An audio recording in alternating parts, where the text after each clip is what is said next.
നമസ്കാരം. ന്യൂസ് കേരള പ്രധാന വാർത്തകളുമായി CK നാസർ കാഞ്ഞങ്ങാട്. പാലക്കാട് ഉപതെരഞ്ഞെടുപ്പിൽ 70.51% പോളിംഗ്. 2021 73.71% പോളിംഗ്. 3%-ലേറെയാണ് പോളിംഗിലെ കുറവ്. പോളിംഗ് കുറഞ്ഞത് സ്ഥാനാർത്ഥികളെ ആശങ്കയിലാക്കി. BJP ശക്തി കേന്ദ്രമായ പാലക്കാട് മുനിസിപ്പാലിറ്റിയിലുണ്ടായ പോളിംഗ് വർധനവും പിരായിടി, കണ്ണാടി, മാത്തൂർ പഞ്ചായത്തുകളിൽ വോട്ട് കുറഞ്ഞതും മുന്നണികളുടെ ചങ്കിടിപ്പ് കൂട്ടിയിരിക്കുകയാണ്. മൂന്ന് മുന്നണികളും അവകാശവാദം ഉന്നയിക്കുന്നുണ്ടെങ്കിലും പോളിംഗിലെ കുറവ് ആരെയാണ് ബാധിക്കുക എന്ന കാര്യത്തിൽ ആർക്കും വ്യക്തതയില്ല. CBSE 10-12 ക്ലാസുകളിലെ പൊതുപരീക്ഷാ തീയതി പ്രഖ്യാപിച്ചു. പൊതുപരീക്ഷകൾ 2025 ഫെബ്രുവരി 15 തുടങ്ങും. 10ാം ക്ലാസ് പരീക്ഷ മാർച്ച് 18 +2 പരീക്ഷ ഏപ്രിൽ 4 അവസാനിക്കും. പാലക്കാട് നല്ല ഭൂരിപക്ഷത്തിൽ രാഹുൽ ജയിക്കുമെന്നും പാലക്കാടിൻ്റെ മണ്ണും മനസ്സും രാഹുൽ മാങ്കൂട്ടത്തിനൊപ്പമാണെന്നും ഷാഫി പറമ്പിൽ MP പറഞ്ഞു. പത്രപരസ്യം ഉൾപ്പെടെ എല്ലാ വിവാദങ്ങളും LDFന് തിരിച്ചടിയായെന്നും LDF നല്ലത് ബൂമറാങ് ചിഹ്നമായിരുന്നുവെന്നും ഷാഫി കൂട്ടിച്ചേർത്തു. മണ്ഡലത്തിലെ 3 പഞ്ചായത്തിലും നഗരസഭയിലും ലീഡ് നേടി ജയിക്കുമെന്ന് പാലക്കാട്ടെ UDF സ്ഥാനാർത്ഥി രാഹുൽ മാങ്കൂട്ടത്തിൽ പ്രതികരിച്ചു.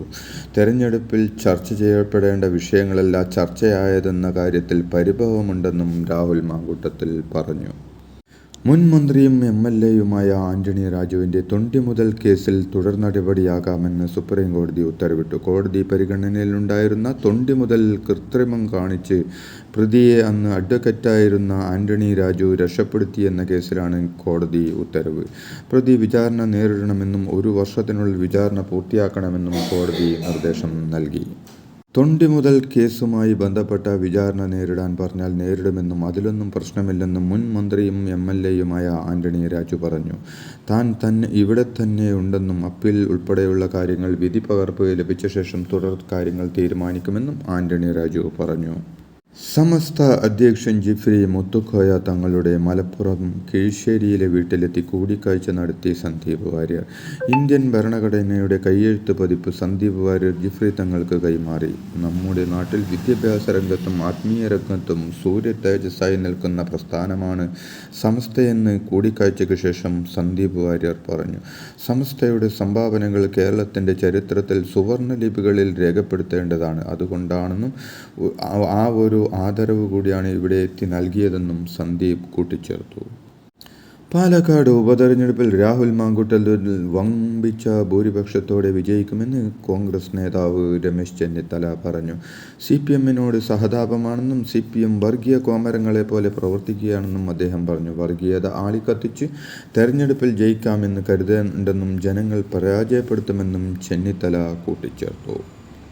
മുനമ്പത്തേത് വഖഫ് ഭൂമിയാണെന്നതിൽ തർക്കമില്ലെന്ന് കേരള വഖഫ് സംരക്ഷണ സമിതി. ഇന്ത്യയിലെ മുസ്ലിം വിഭാഗത്തിന് പൗരത്വം പോലും നിഷേധിച്ച് 2ാംകിട പൗരന്മാരാക്കാൻ ശ്രമിച്ചുകൊണ്ടിരിക്കുന്ന സംഘപരിവാർ ശക്തികൾ വഖഫിനെക്കുറിച്ചും ദുഷ്പ്രചരണം നടത്തുന്നതിൽ അത്ഭുതമില്ലെന്നും വഖഫ് ഭൂമി സംബന്ധിച്ച തർക്കങ്ങൾ പരിഹരിക്കാൻ രാജ്യത്ത് നിയമ സംവിധാനങ്ങളുണ്ടെന്നും സംഘടന പറഞ്ഞു. രാജ്യത്തെ നിയമത്തിന് മുകളിലല്ല മറ്റൊന്നുമെന്നും മുനമ്പത്തെ വഖഫ് വിഷയത്തിൽ നിയമപരമായ പരിഹാരം കാണുന്നതിന് പകരം വർഗീയ വിദ്വേഷം ഇളക്കിവിട്ട് ഒരു സമുദായത്തെയും മതത്തെയും അപമാനിക്കുന്നത് അംഗീകരിക്കാനാവില്ലെന്നും എറണാകുളം പ്രസ് ക്ലബ്ബിൽ നടത്തിയ വാർത്താ സമ്മേളനത്തിൽ ഭാരവാഹികൾ വ്യക്തമാക്കി. പാലക്കാട്ടെ ഉപതെരഞ്ഞെടുപ്പിൽ BJP സ്ഥാനാർത്ഥി C. കൃഷ്ണകുമാറിന് വിജയം പ്രവചിച്ച് BJP സംസ്ഥാന അധ്യക്ഷൻ K. സുരേന്ദ്രൻ്റെ ഫേസ്ബുക്ക് പോസ്റ്റ്. വടക്കുംനാഥന് പിന്നാലെ വിശാലാക്ഷി സമേത വിശ്വനാഥൻ പാലക്കാട് വിജയം. NDAക്ക് 3ാം സ്ഥാനത്ത് UDF എന്നാണ് സുരേന്ദ്രൻ്റെ പോസ്റ്റ്. പാലക്കാട് നഗരസഭയിൽ ഇത്തവണ 5%-ലേറെ വോട്ട് ഉയർന്നത് BJP ക്യാമ്പിൽ വലിയ വിജയപ്രതീക്ഷയാണ് ഉണ്ടാക്കിയിരിക്കുന്നത്. ബൂത്തിൽ കയറി വോട്ടർമാരോട് സംസാരിച്ചെന്ന് ആരോപിച്ച് UDF സ്ഥാനാർത്ഥി രാഹുൽ മാങ്കൂട്ടത്തിലിനെ തടഞ്ഞ് LDF BJP പ്രവർത്തകർ. പാലക്കാട് വെണ്ണക്കരയിലെ പോളിംഗ് ബൂത്തിലാണ് രാഹുൽ മാങ്കൂട്ടത്തിലിനെ തടയാൻ ശ്രമമുണ്ടായത്. UDF സ്ഥാനാർത്ഥി ബൂത്തിൽ കയറി വോട്ട് ചോദിച്ചെന്നാണ് LDF BJP പ്രവർത്തകർ ആരോപിക്കുന്നത്. പിന്നാലെ ഉണ്ടായ വാക്കുതർക്കം സംഘർഷത്തിലേക്ക് നീങ്ങിയതോടെ പോലീസ് ഇടപെട്ടു. പാലക്കാട് ഉപതെരഞ്ഞെടുപ്പിൽ കോൺഗ്രസിന് ബൂത്തിലിരിക്കാൻ പോലും ആളുണ്ടായില്ലെന്നും ഇത് വോട്ട് കച്ചവടം നടന്നതിൻ്റെ തെളിവാണെന്നും CPM ജില്ലാ സെക്രട്ടറി EN സുരേഷ് ബാബു പറഞ്ഞു. മണ്ഡലം നിലനിർത്താൻ UDF കുബുദ്ധി ഉപയോഗിച്ചുവെന്നും മണ്ഡലം പിടിച്ചെടുക്കാൻ BJP കുപ്രചരണം നടത്തിയെന്നും പറഞ്ഞ സുരേഷ് ബാബു മണ്ഡലത്തിൽ ഇടതു സ്ഥാനാർത്ഥി P സരിൻ ജയിക്കുമെന്നും പറഞ്ഞു. സംഘർഷം ഒഴിവാക്കാനാണ് താൻ വോട്ട് ചെയ്യാതിരുന്നതെന്ന് ഇരട്ട വോട്ട് ആക്ഷേപം നേരിടുന്ന BJP പ്രസിഡന്റ് KM ഹരിദാസ് പറഞ്ഞു. തന്നെ വോട്ട് ചെയ്യുന്നതിൽ നിന്ന് ആർക്കും തടയാൻ കഴിയില്ലെന്നും PK ശ്രീകണ്ഠന് BJP ജില്ലാ പ്രസിഡന്റിനെ തടയാനാകില്ലെന്നും അത് വ്യാമോഹം മാത്രമാണെന്നും KM ഹരിദാസ് പറഞ്ഞു.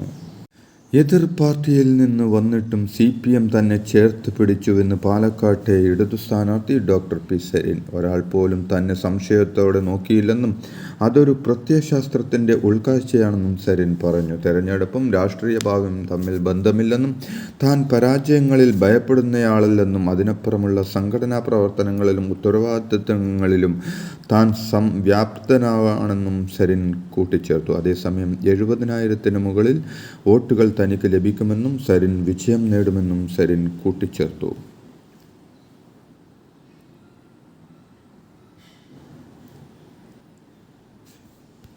കൊച്ചിയിലെ റോഡുകളുടെ ശോചനീയാവസ്ഥയിൽ വീണ്ടും വിമർശനവുമായി ഹൈക്കോടതി. ഒരിടത്തെങ്കിലും മികച്ച നടപ്പാത ഇല്ലാതെ എന്ത് നഗരമാണിതെന്ന് കോടതി ചോദിച്ചു. MG റോഡിലെ നടപ്പാതയുടെ അവസ്ഥ സങ്കടകരമാണെന്നും സീബ്ര ലൈൻ ക്രോസിംഗിൻ്റെ മുകളിൽ കാറിടുന്ന അവസ്ഥയാണെന്നും ഹൈക്കോടതി പറഞ്ഞു. കൊച്ചി കോർപ്പറേഷൻ സെക്രട്ടറിയെ വിളിച്ചു വരുത്താമെന്നും കോടതി അറിയിച്ചു. കൊച്ചിയിൽ ഏത് റോഡും നടപ്പാതയുമാണ് സുരക്ഷിതമെന്ന് ചോദിച്ച കോടതി മുൻകാല ഉത്തരവുകൾ കളക്ടർ പരിശോധിച്ച് നടപടിയെടുക്കണമെന്നും ആവശ്യപ്പെട്ടു. തിരുവനന്തപുരം തൈക്കാട് സ്ത്രീകളുടെയും കുട്ടികളുടെയും ആശുപത്രിയിൽ മുന്നറിയിപ്പില്ലാതെ സന്ദർശനം നടത്തിയ ആരോഗ്യവകുപ്പ് മന്ത്രി വീണ ജോർജ്. രാവിലെ 10:30-ന് ആശുപത്രിയിലെത്തിയ മന്ത്രി 2 മണിക്കൂറോളം ആശുപത്രിയിൽ ചെലവഴിച്ചു. ജീവനക്കാരുമായും രോഗികളുമായും കുട്ടിയിരുപ്പുകാരുമായും മന്ത്രി സംസാരിച്ചു. രോഗികൾ ചൂണ്ടിക്കാട്ടിയ പ്രശ്നങ്ങൾ പരിഹരിക്കാൻ മന്ത്രി നിർദ്ദേശം നൽകി. ആൻറ്റിബയോട്ടിക്കുകളുടെ അനാവശ്യവും അശാസ്ത്രീയവുമായ ഉപയോഗം തടയാനുള്ള ആരോഗ്യവകുപ്പിൻ്റെ ഇടപെടലുകളുടെ ഫലമായി ആൻറ്റിബയോട്ടിക്കുകളുടെ ഉപയോഗത്തിൽ 20% മുതൽ 30% വരെ കുറവുണ്ടായിട്ടുള്ളതായി ആരോഗ്യവകുപ്പ് മന്ത്രി വീണ ജോർജ് പറഞ്ഞു. എല്ലാ ആശുപത്രികളെയും ആൻറ്റിബയോട്ടിക് സ്മാർട്ട് ആശുപത്രികളാക്കുമെന്നും മന്ത്രി വ്യക്തമാക്കി. ഇതോടെ ഇന്നത്തെ പ്രധാന വാർത്തകൾ സമാപിച്ചു. നന്ദി, നമസ്കാരം.